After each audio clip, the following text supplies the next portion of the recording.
Hello, this is my second video on antiques at Halloween. There's a couple of pieces here which were on the previous video, including the clock you can see there, and this marble urn which I've put my Halloween tree in. Obviously I went into those more in the previous video, but now it's a bit closer to Halloween. I've put a few more bits out. These aren't displayed as they will be for Halloween, but I've just put them like this for the video. I'll start with the clock. That's a French marble and black slate late 19th century clock. I think they look really good at Halloween, and I've put the cobwebs over. And I found a the sort of garniture that would have went with it. Now there would have often these sorts of clocks had garnitures either side. And this is a base of one which would have had on a candle or an urn. But I bought this example from a boot sale for £3.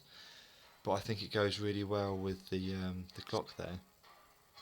And I've placed on one of the jars with a skeleton in. There's the jars with skeletons in.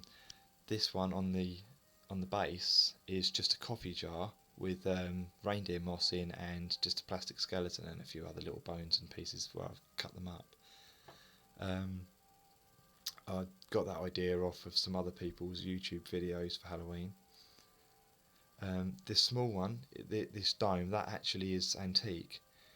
Done the same again with the reindeer moss and the small skeleton, because those I will have out on the table as they tie in with the Halloween tree I've got.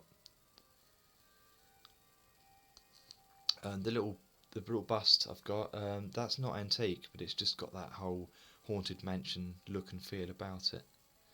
I think that makes quite a nice little grouping though. It looks quite authentically haunted house. The picture you can see is one of those changing ones of I think that's like an American Civil War soldier, which is one of the ones, I don't know if the camera pick it up, yeah, we'll slightly pick it up, that changes. That did have a plastic frame which I didn't really like, so I put it in one of the old wooden gilded frames, so it looks a bit, it ties it in with more with the little group that I've got. So really, obviously the glass dome with the skeleton in, and the jar with the skeleton in, I have them with Halloween decorations, but the clock and the little bust I have out all year round. There's the my French 19th century urn, which I showed in the previous video. It's solid marble.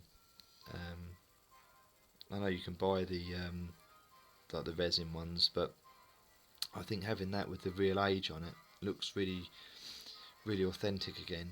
And I've paired it up with this Victorian tile. That's I bought from a reclamation yard, and that's got like nice old colouring on and stuff.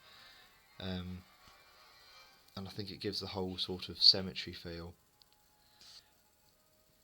That's one of the reasons why I put this old antique key on here. It ties in with the tree. So there's a few keys dotted around on there, but it gives that whole, I think, cemetery gate sort of feel about it.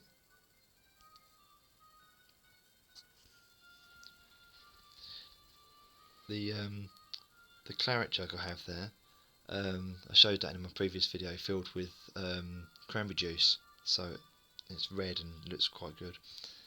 I think silver plate looks really effective at Halloween, and like these dishes, they look really good with your sweets in and stuff. And when they're quite tarnished, they look really good for Halloween. But they also look nice if you have them polished up. They look quite festive at Christmas with like holly and then Christmas things in. They look nice.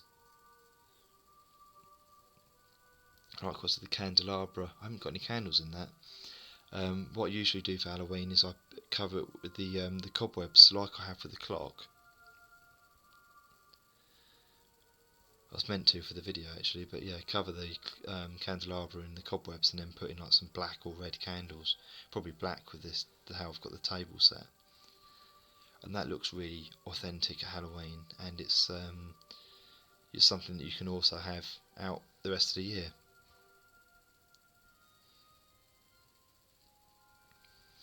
Now with the books, I think the old books about Halloween look really good. I know you can buy the resin ones with things written on like spells and potions, but I think if you buy one of the plain leather bound ones, they can look really good. And if they're not in particularly good condition, you can get them quite cheaply if you get them from the right place.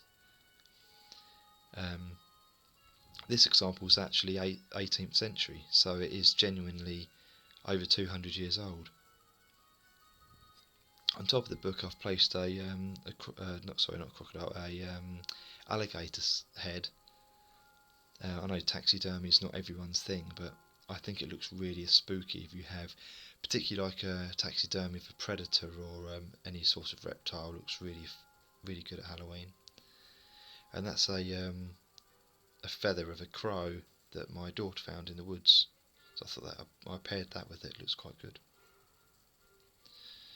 And so there's the majority of the sort of antique bits I have out at Halloween. That many of the things I have out throughout the year, but I've just made them more spooky just by adding the fake cobwebs, a few plastic skeletons, and the sort of holy sheets that you buy in the packs at Halloween, which I've also put round. So a couple of pictures, I have them up all year. Print old architectural prints and put the holy cloth over, and that looks quite effective as well.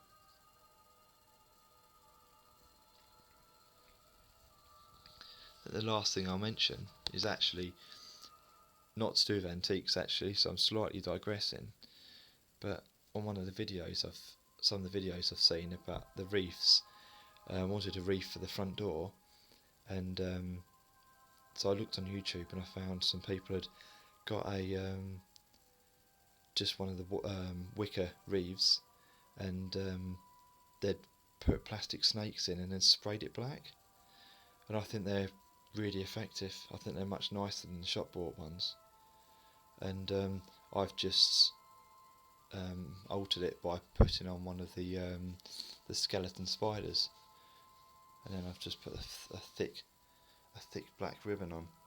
But I think against the front door that looks really effective, and is that it's quite eerie and quite a sort of classy in a sort of adult way as well. So I do have more children friendly antique stuff, children friendly Halloween things as well. But so just in this video I'll show you the more antiques I have and I use, and it's nice to use things that you have around the home. So hope that's been of interest to someone. Thanks very much.